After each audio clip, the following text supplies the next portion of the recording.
Good to see you. Hi, everybody. It's Wednesday at 7 o'clock. And what do we do every Wednesday at 7 o'clock?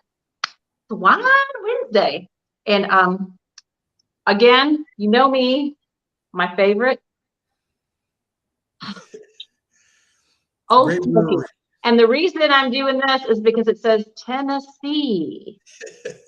I have my friend Paul Bain here, and he's got some Tennessee history. Some Tennessee history. So, y'all, I apologize. We're doing Wine Wednesday on my phone, and it seems to be working fine. My computer blew up, so I bought a new computer, a whiskey in a teacup, y'all, and that won't be here till Friday. So bear with me. Bear with me. How are you tonight, Paul, my friend? I'm doing well. How about yourself? I am so good. I just came in flying from the office. Like, I lost track of time. I was working with an investor, and I was like, shoot. Well, look, everything's fine when you got some Tennessee whiskey in front of you. Mm-hmm. Isn't that what Mr. Stapleton said? Amen. Amen. Isn't that a song? Didn't I hear a song about that somewhere? About Tennessee and whiskey and honey and some pickup truck. Awesome. Well, on Wine Wednesday, when it's your first time on Wine Wednesday, we usually go through some real basic questions so that everyone gets to meet you and know your business and all the things in your background. So it's some real basic questions. And I sent them to you earlier, so there's nothing surprising. So they're going to run across the bottom on a ticker so everyone knows what we're talking about. So basically, what's the name of your business? Who do you work for? I work for Supreme Lending, and more specifically, Supreme Lending Southeast, located in Alpharetta, Georgia. Our head coach, as we call him, Mr. Pat Flood, he's our leader right now. So he kind of coaches us up and kind of gives us the blessing and the opportunity to be able to help people and service as many people as we can and kind of be the support they need in making their dreams come true. Oh, my goodness. I love that so much. Next real basic question is, how long have you been in business? How long have you been doing this? In baby terms, I still have my baby face because I'm only about, this is my second year, freshly second year, like last month, second year. So I had a crazy year one. I learned a ton, as you probably know. That last year we went through cycles, and I mean cycles like the United States housing market has never seen before. Mm-hmm. So I learned so much. I learned on the fly. It felt like being in the NFL over again, except instead of learning how to sack a quarterback, it's learning how to do mortgages and navigate through this real estate space. Well, exactly. And we've got a bunch of friends hopping on. So let me make sure that we say hi to everybody. We've got Denise says, hey, Joni and Paul. And Denise is talking about this is her favorite whiskey. Diva says, whiskey in a teacup. Hey, Paul. Hello. Cheers. Lots of laughter. Brett Ray says, howdy. Julia Kemp says, hey. So those comments will keep coming through the bottom, and then our banner will keep going through as far as questions. And so tell us about your background. You mentioned some football stuff. Yeah, and the best way I can put my background is unconventional. So when I love it. Mine too. So when starting my journey into how I got to here is like I woke up one morning at a 5-year-old and I wrote down on a piece of paper, when I grow up, I want to be a mortgage loan originator. Absolutely not. So absolutely, that's what I did. I said I want to be a real estate agent and work 24/7. So really, what happened is, I played football all of my life. My brother played football. He played for Kentucky a little bit, and so he's my older brother. So I kind of wanted to follow in his footsteps, and he kind of gave me the opportunity to fall in love with the game of football, and it's something I took passionately and very excelled in, very, very, very, very, very much. It was a love for me, and I'll never forget it. When I was 12 years old, when I got done with my little pound ball game. I came home, my last pound ball game, about to go to middle school ball. I came home and I told my mom when I was crying because we lost, and I said, I'm going to the NFL. And I told my mom to hold me to that standard. I said so, and I didn't realize what I was getting myself into, because she actually did. Every time I wanted to go out and go to a party with friends or not study or get bad grades, my mom would say, is this behavior going to get you to the NFL? Yeah. Is this in alignment with what you want? Yeah. Exactly. Yeah. So I heard that a lot. Yeah. But it taught me a lot. So leaving high school, I didn't go straight to Tennessee. I actually had to walk on to the University of Tennessee, and I had a promise. I promised my parents. We made a deal, and I said, "Look, if you cover the tuition, I will work and cover the room and board." And I worked 2 full-time jobs, and while balancing and maintaining a full student athlete schedule. Yeah, it was That's very, a lot. yeah, I learned That's a huge load. I learned time management in ways most people never get the opportunity to do. And I also learned sleep deprivation as well. Right. You look at that as, I know this is just a season. I can sleep later. Yeah. Amen. Exactly. So I was blessed enough to finally get my first opportunity, honestly, here in my hometown in Atlanta, Georgia, versus Georgia Tech. And we were actually the second team to ever play in the Mercedes-Benz Dome. What? Yeah, for Chick-fil-A kickoff. And I didn't play the entire game. Fourth quarter, Georgia Tech we're down by 3. No, it was tie game. The fourth quarter, they have like a chip shot field goal to put in. I didn't play the entire game, but at this point, I'm stiff. I'm just absolutely cold, and I went out there. Somebody got cramped up, one down, and I had to go out there. And I remember saying a small prayer, and I said, "God, if I'm meant to play this game for you, then please allow something to happen on this play." And I went out there, one play, blocked the field goal, and pushed the game to overtime, and we ended up winning that game. So that was kind of like the powder keg situation that kind of set off a whole chain reaction of events that led afterward. From there, I became a notable player on the team. I started making a lot of plays, and I finally was starting to get the opportunity and being seen and stuff like that. So I started to draw some NFL interest as well. So now after they put me on scholarship, I feel like I didn't have to work. I didn't want to work any two jobs anymore because I liked my sleep. Yeah, we got the season. Amen. Yeah, exactly. So I worked so after that, I started working. I started dedicating myself really to the team, and I found how much time I had. So I started rededicating the time I had, honestly, and giving back to the community. So any free time I had, I actually spent that time talking to many of schools in at-risk areas and low poverty areas, and giving them words of advice and things to hear that I know they need to hear, because telling them to hold on to the dream, have a dream, and be able to follow it. Because one thing I learned, and it's ironic we're talking about this now, because I was just talking to 2 good agents earlier today, Edwin and Darcy Garcia out of Rome. Oh, love them. Yeah, great people. And love them.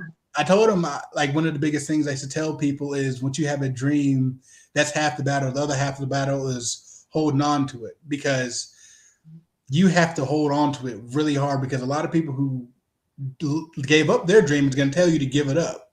And I came face to face with that through 99% of my life. And I used to always talk to God, and God showed me where I was going to be, and I believed in it.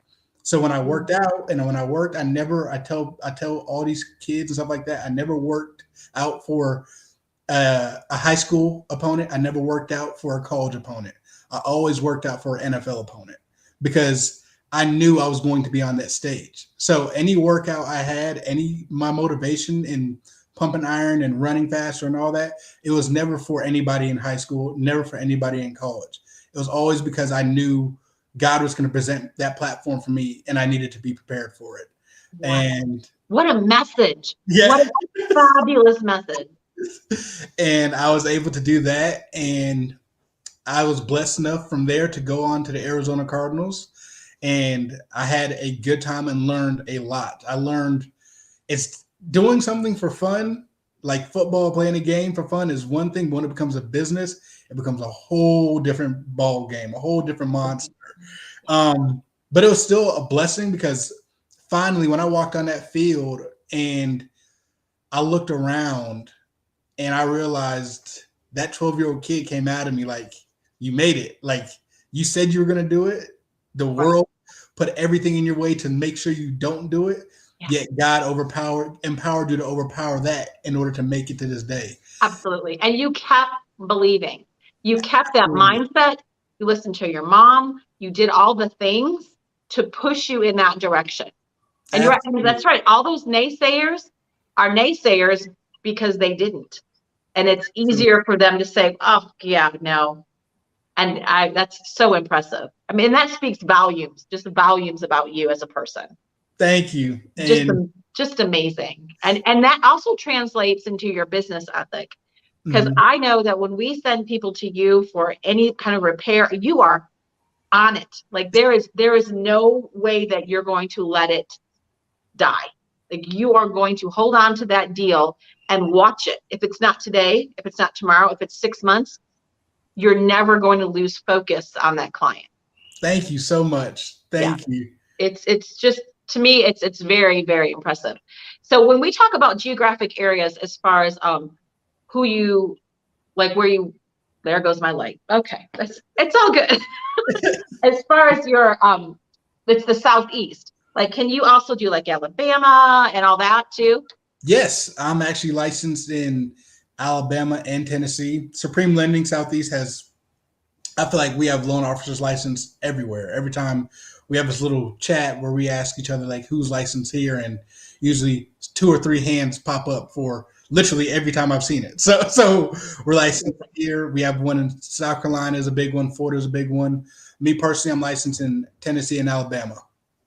Okay, Tennessee, Alabama. Okay, that's amazing. I just got an Alabama deal for Dothan, and I just got another one in Franklin, Tennessee. So there it is. There it is. Beautiful. And so Brett Ray is going to be inserting himself here a lot, so we might ignore him a little bit. Love you, Brett.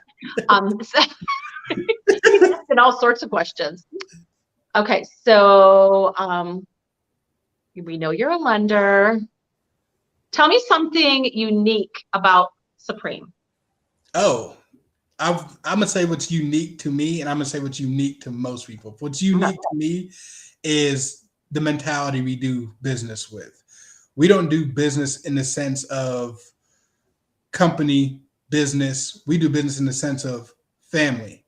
We do business in the sense of service. So we truly do serve everyone that we can to the best of our ability.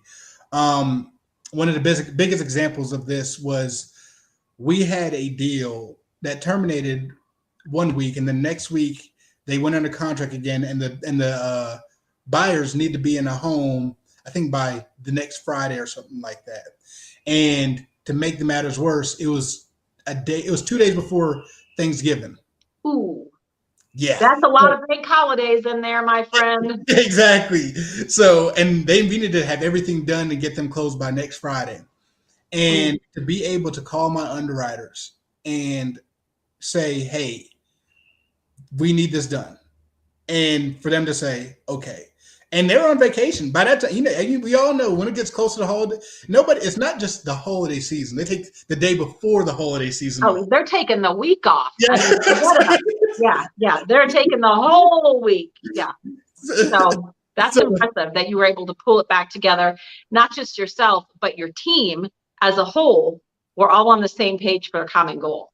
Exactly. And that spoke volumes to me because that's all service. That goes into who we are. Too many places and too many stories I hear where truly, unfortunately, in my industry, a lot of times, a lot of people in the industry that I've learned see people as just numbers, zeros and ones. So they like, oh, it's not I don't need to be in a house by Friday, so not my problem. And Yeah, I'm too busy thinking about the turkey I'm about to eat, Exactly. So yeah, I'm up ready to watch whatever what's on TV and some parade and all that stuff. Yeah, Exactly.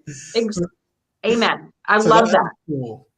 Our final question that just has to do with like basic Wine Wednesday introductions is I love to go with my grit. I personally believe in having grit, and what that stands for is G is for grateful. What are you grateful for? I'm grateful for people. I'm grateful for being in a position where I can help people, talk to people, listen to their dreams, and be able to facilitate getting them to that point, making them feel that feeling that I felt when I stepped foot on the field of Arizona. That's truly best part about my job. Yeah. Is the win. It's the win, right? Yes, it's the win. That is the win. Whatever that looks like. And it's really not about the moment when you get to the closing table. I mean, of course, that's the W. I mean, that's the win. But all the little steps it takes to get to that point, that's the journey. It's It sounds amazing. cliche, but every person that you met on your journey made a big difference to you for the NFL, right? I mean, Exactly. yeah, it's so let's see, after G we have R. How do you keep it real in your life? So tell us about your personal life and how do you keep it, we all know our industry is 24/7, but how do you keep it real? How I keep it real is I'm authentic. I try to I'm not good at putting on masks. I'm not good at putting on shows. So I wear my heart on my sleeve and I keep it real. I'm transparent. I tell people like again another caveat that irritating thing in this industry is sometimes transparency is not there for a lot of people in this industry. For me, I deal with it. I use it. I want you to know there's a problem if there's a problem, because hey, it's not your problem, it's our problem. So we need to think. I'd much rather have two heads thinking about a solution than one head. So Absolutely. 100%. And that's important because what you're saying is if there's a problem, there's a whole team around it. There's no finger pointing. exactly. I think losers look at the problem, but Yeah. champions identify solutions. They talk about how they accept the problem and look for ways to win. Absolutely. And I love that. I love that mentality. I love it how you've taken that mindset through your entire life since you were 12 to now being successful as a lender. I mean, 2 years young, but it doesn't matter because you are really, really successful and you already have a huge name in our office and in the industry for your integrity. So, I mean, thank you. Thank you for that. I mean, that's why we come to you guys. That's why we're always thrilled to work with you because of your integrity. So with all this being said, the I in grit is how do you take care of you? Like, what do you do to take care of Paul? Oh, I'm a huge movie fanatic. Ooh. If I'm not at home wrestling my 2-year-old, then more than likely I'm in a theater watching the silver screen. All genres. I'm huge movie historian too. I love all types of movies. Really? Mm-hmm. Okay. Now that is fascinating. That is a little tidbit that I would have never guessed. Mm-hmm. I'm excited to explore that. I mean, that's very cool. And the last part of grit is T. Who do you trust? Who's your inner circle? It's kind of a personal question, but who gets the big T for you as far as your trust? My big T goes to my wife, Madison Bain.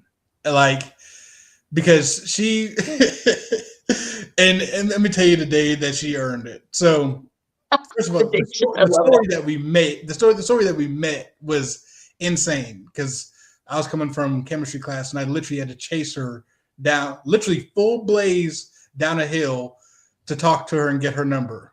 Like the fact that I didn't get pepper sprayed that day is she earned half the tea on that. Amazing. Right there. And the second half is so on campus, a lot of guys have scholarships. So you can kind of tell. So people, when they see athletes, they assume we have at least some type of money on campus, at least because we're not paying for anything. So I think we have something on money. So I took her out and I said, do you want to go on a date? And she said, yes. And I think she thought we were going, I don't know what she thought, but in her mind, she might've thought like a Applebee's or Olive Garden or something like that.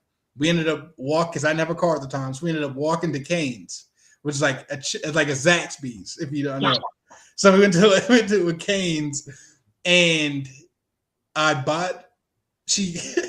I ended up buying her like a chicken finger platter, like a chicken finger plate, True and love. I didn't eat. And then she was like, "Are you not hungry?" She's like, "You're not hungry." I was like, "Nah." And I tried to play it off and like be cool. I was really starving, but I just didn't. I didn't have the money. I didn't have the money. Oh, So I tried to play it off and be cool. She took like a half a bite of a chicken tender, got the rest of the box, and then when we left Kane, she said, "Take this." And she's like, "I know you're hungry." She said, "I'm," and she actually said, "I'm not hungry. I'm not that hungry." So take it. And I know she was hungry because she talked to me and saying how hungry she was before we went there. But I knew she just did that to kind of help me. So that's when she earned the other tea, and that's when I knew right there. that was that moment, right? Yeah. You just knew. You Yeah. just knew. That is so sweet. So, like on your anniversaries, do you guys go out for chicken fingers? Oh, I wish. If we had a Canes here, we definitely would. We definitely would. That is such a cute story. Oh my gosh. That is okay. So those are your big T's. Okay, so now we're going to go into our what everyone needs to know. Got to talk about this whole interest rate and all the things. Tell me your feelings about the past 6 months of market activity. Give it to us straight about what you have seen and your feelings about it. Yeah. Let's talk about the beginning of the 6 months, where we're in that phase of like rates are rising a little bit, but I mean we're still drinking champagne on our yachts. So life is still good. We're just a bunch of Mr. Gatsby's walking around. Yeah, yeah. And then it's literally as fast as a light flickering, and sellers having all the power, and you having to just pretty much sell your soul to get a house and stuff like that. Then literally as fast as lights flickering 1 week to the next week, we see the biggest rate spike in the history of the United States. Yeah. Yeah. So overnight, the market changed. And now this word gets thrown around. We call it the shift, the great shift. And if I used to laugh with Kale because I used to be like, when in the middle of it, I used to be like, if you've ever seen the Game of Thrones, they talk about winter is coming. And I was like, everybody, winter's coming. Yeah. Everybody was talking about the shift is coming. The shift is coming. And we were just on the wall. We were on the wall. We're guarding the wall, right? Exactly. The ice zombies are coming, man. Exactly. The feds are raising the rates, man. Exactly. So, and then after that, in the middle of the 6 months, we're kind of in this weird, at least for my business, we're in this weird, almost like standstill where nobody's buying, people are still selling, houses are staying on the market long, and now we're just seeing this wave of like termination after termination, and just like a lot of moving in the needle's moving in the wrong direction, and everybody's like, okay, what is going on? And towards the end of the 6 months, the light it's starting to heat up. The snow start beginning to melt a little bit. Yeah, because that's a great analogy. I completely agree. Yeah, and because now it's like pride aside, we've all come to this understanding, hey, we can still keep moving this needle, but we have to communicate and work together. I think the difference in the past 6 months, it went from it took the fakes out of the market, as I like to say. I think in the beginning of the 6 months, you had a lot of people who were saying they're professionals, a lot of people who thought they were professionals, when in reality, they weren't that good. They just happened to be in the market that hot. So they happen to have a business card to hand out. Exactly. Exactly. Yeah. And I think in the middle, it was kind of a lot of times for professionals to refine those skills, get back to those basics. And then towards the end, you started to see the professionals begin to go back to where they used to win. So you start to see ways to win like seller concessions, and you start to see ways to win like buy downs, and all these new products kind of help move the process forward. So in my span, it went from in the path of 6 months, it put the pro back in professional in terms of the market. 100%. Like you said, for my team personally, I loved it. I mean, I looked at July 19th is when everything flipped. Everything changed July 19th. Anything before that was just a cakewalk. Everything after that, it was time to be a professional. Mm-hmm. And a lot of people, it was really hard for agents to have the hard conversations with their listings and with their buyers after July 19th, because that's what you had to do. I mean, you had to sit down and be the professional and have the hard conversation about, we need to lower your price by $20,000. And they're like, no, you're crazy. No, I'm not. If you don't do that, it's hard to catch a falling knife. Like, you need to take that down to where the market is in order to have a chance. And a lot of agents just weren't willing to have those conversations, or weren't willing to educate themselves with their lender to bring products to the forefront. Absolutely be able to say, buy downs, 3, 2, 1. What are we doing? Let's look at concessions. Let's look at all sorts of things so that you don't end up losing the deal. And that just comes in, like you said, with experience, with having a good team around you. Absolutely. And being able to strategize and say, here we have a product, which is your house, that's for sale. How are we going to be able to get you still the highest net? And then when it comes to your buyers, how are you going to be able to get into a home in a way that makes the most sense for you? 100%. I love it. So here's a tricky question. You see all sorts of loans that come through over your desk. I have a opinion about what's hot right now, and I want to see if our analytics line up. So what would you say the price point is that you are seeing most of right now? The price point I'm seeing is around that 300, 330 mark of kind of where I'm seeing a lot of contracts being at. That's kind of been the sweet spot for a majority of the deals that I've seen or worked at. I agree. Anything at 300 or below, gone. Multiple offers. It kind of goes below, before July 19th. Multiple offers might have some highest and best going on. I did see a lot of cash in those moments, but now I'm starting to see more renovation loans. Your first-time home buyers are getting a chance. They're finally getting a chance in there. They're able to have that dream, as before, when the market was just like cakewalk, you're just going to have to rent, y'all. Like, you don't have a chance. If you don't have $50,000 in your back pocket or a rich uncle from somewhere, you are not going to get this house. And so they had to sit out. Same with VA. You know, 100%. I don't think there's any better loan than a VA. It's an amazing government insured loan, but uneducated agents were putting it at the bottom of the pile, you know, because they're worried about Tidewater and all that. I'm like, okay, really? Come on. You know, so I'm thrilled now because we have this balanced market. And like you said, it has the idea and the mindset around, oh my gosh, what's happening? We are still at generational lows. There's nothing about the interest rates that are current that are alarming. It was not sustainable to do what we were doing before. There was just absolutely no way to maintain that kind of interest rate. I mean, I used to be an econ major. So when you look at inflation and interest rates, there has to be a balance. And there wasn't. There's only so much time until it tips. Exactly. And we saw that. And as it should be. So I personally was very excited. But it takes education, right? I think that's what we're talking about in summer when we talk about lending and real estate, is you have to be the professional, the business owner, and be able to communicate well to your clients on both sides of the table. Because sometimes the agent you're working with doesn't know either. So being able to have a common goal as far as helping people and being of service, and educating. I just went to church. Sorry. Oh, you're all good. You're all good. I love it. Just went to church. Okay.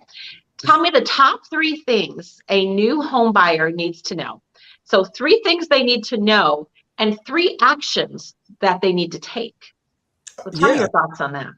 So if I'm a first-time home buyer, the first 3 things they need to know. Number 1, you need to know your budget. You need to know and a lot of times whenever I talk to first-time home buyers, I change the question, what's your price point, to what's your monthly payment you're comfortable with paying. because you could be qualified for a $500,000 house, but you probably won't want a $500,000 monthly payment. So, so tell me what you're Like, comfortable do you want to go to the movies? Do you want to eat? Do you want to drive a car? Maybe not that. Yeah. Like, of course we want the $600,000 house, but at the same time, we still have means we have to live within. So, number one, it's knowing your realistic, comfortable monthly payment, knowing your budget. Number two is knowing your family situation, knowing the goals you want to do with the house, and knowing your options. There's 1,000 different lenders that offer 1,000 different products. Research and find the ones that best fit you and your family needs. And number three, it's knowing the right people to trust, knowing the right people to trust, and knowing kind of how to, and allowing them to give you a good experience. I've seen too many times where a realtor will say one thing and somebody's uncle who bought a house in 1976 says something else. And now you put this first-time home buyer in a situation like, do I believe my uncle? Do I believe this person whose job this is? So I mean, how many times do you get those phone calls after a big holiday, after Thanksgiving, after Christmas, after Easter? All of a sudden your phone starts blowing up. It's like, hey, Paul, hey, Joni, my aunt, she was a real estate back in 1970, and she told me that I need 20% down on my first time I'm buying a house, and I don't have 20%. And you're like, back up. Exactly. Nobody needs 20% unless you're getting an investment property. Like, back up. Yeah.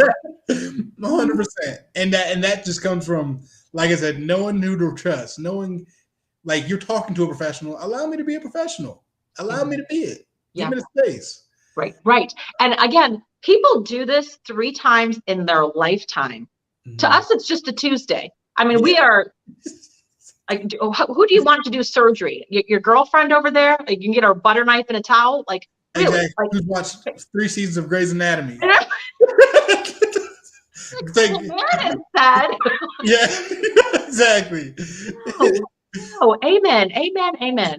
So tell me 3 actions. What are 3 actions? Something that first-time home buyers need to be doing.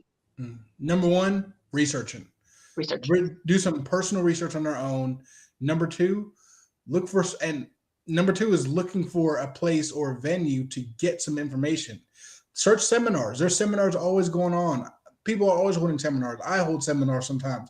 Like, there's always somebody's always holding seminars. Research the nearest one to you. Figure out, go there, learn how the process works. And then number 3, talk to somebody. Talk to a realtor, talk to a lender. And it's important when you speak to a lender that you talk to a lender that's transparent, that's honest, that's not pressuring. Because because a lot of people, I talk to a lot of people who just have general questions for me about, hey, how does this work? How does this work? And I give them an answer, and I want them to move comfortably. I don't want to pressure them to pull their credit and they're not ready. That's not, I don't agree with that. I don't think that's cool. I know what happens, but sometimes, because it scares somebody from asking more questions. Oh, it does. And I think it's like we're looking behind the curtain, you know? Exactly. And it takes, it's very personal. Your banking world, your money world is very personal. And a lot of times you inherit your money attitude from your family, from your parents. And so you kind of carry that baggage with you and you don't even know it. You don't even realize that that's something you're taking on. So, I mean, we kind of have to be counselors in that sense too. Like, not a big deal. Let's just look. Yeah, 100%. I mean, I the way I say it is we're financially undressing people. So, like, I'm not gonna walk up somebody and say, hey, undress for me. And like, no, we need to build that trust, build that rapport. And when you're comfortable, obviously I have a wife, so don't undress for me. So, but when we're, but financially, then undress for me. Absolutely. I mean, it's so true because there's so much vulnerability around your finances. A lot of families, I mean, it's just like health. You don't talk about the stuff, about the things.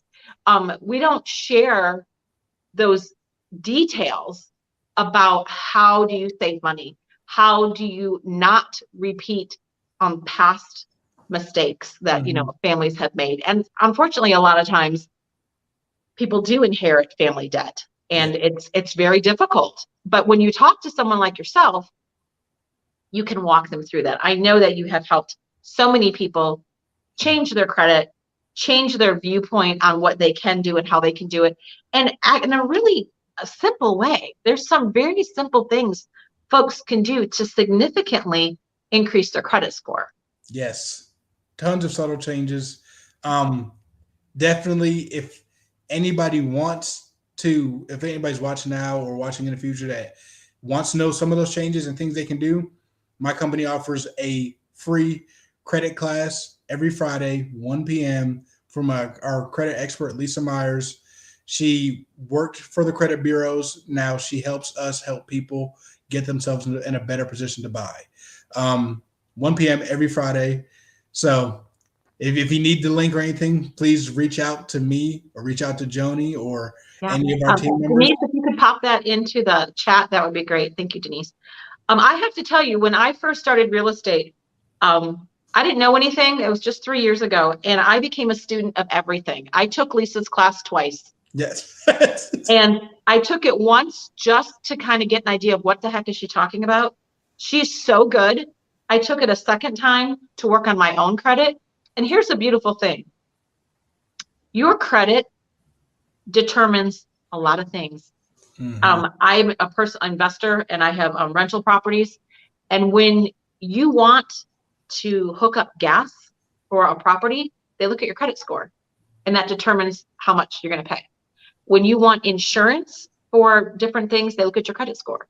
It determines what you're going to pay. It's not just buying a house. And fun fact, 720, and see if I'm right, Paul. If you can get over 720 on your credit score, it's a game changer.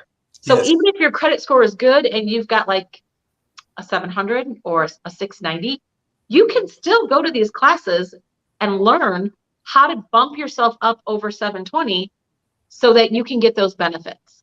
100%. Like it's almost like a video game, because there's pricing breaks. There's pricing breaks in rates depending on different credit scores. Like starting at, if you're above a 620, there's a pricing break. If you're above a 640, there's a pricing break. 680, 700, 720. So it's like you said, yes, there's always room to get better. There's always room to get it cheaper. There's always room. And I say to people, don't get snooty. I mean, just because, you don't have like a 520 credit score, you're like, my credit's great. I'm like, but it could be better. Yes. And if it's better, think about the money you save. So there's always an opportunity for a conversation regarding having that knowledge. You don't want to save money? Okay. 100%. Amen. This has been so good. We've had so many people talking in here, and I haven't even kept up with. Again, we're going to get the link. Yeah, Lisa with her classes every Friday. Go, Denise. I mean, seriously, you are literally the other side of my brain. Before we even said it, she's popping in there. I love it, love it, love it. So if you had one thing to say to folks in regards to buyers right now, first time, whatever, what would you tell them? I would tell them to have the conversation. Know your budget. Yeah. Don't listen to what media says, because they're going to always say the world's falling. Reason being, because if the world's falling, then they'll start selling they can make more money off of umbrella companies selling umbrellas. So exactly, my friend. And we're unique. I mean, I refer to us as K-Town. Kennesaw in our area, the Atlanta market, it is not national. If you look at like a micro market, like we're in, mm-hmm. The water's fine. Yes. It's real good. Inventory is actually kind of low, mm-hmm. So if you're looking at buying, get out there, have the conversation, get educated, and get out there. Yes. I love it. Thank you so much for doing this. I know Wine Whiskey Wednesday can be a little cray-cray. Yeah. Thank you for having me. It was a pleasure. So will you come back and talk to us soon? Absolutely. Absolutely. I already finished off this bottle, so I need to I keep losing. You know what? I got to say, I'm giving myself props, because I have been working 2 computers at once tonight, and working a light, and I've got my dog sitting next to me. So you must have the hat of Inspector Gadget. I seriously do. I literally do. Like, wow. Well, this was fun. Thank you so much. And guys, all the information for Paul is up in the corner. You can see that there's his number and his information for Supreme. And also Denise is going to be putting that in the chat. This does go live to YouTube. So if you, which is terrifying, I'm just put out there. There's times when we get 5,000 views. No pressure, Paul. So this is live on YouTube right now. Exciting. See, I didn't tell you that before we started because, you know, we don't want to get any nerves going on. But thank you. I appreciate you so much. And you guys, thanks for watching. Next week, we are going to have Lauren from the Rome office is going to start talking to us about balance in the workplace, being a mom, doing all the things, and being a mega agent. So thanks, guys, for watching. Bye. Thanks, Paul. Thank you. Bye.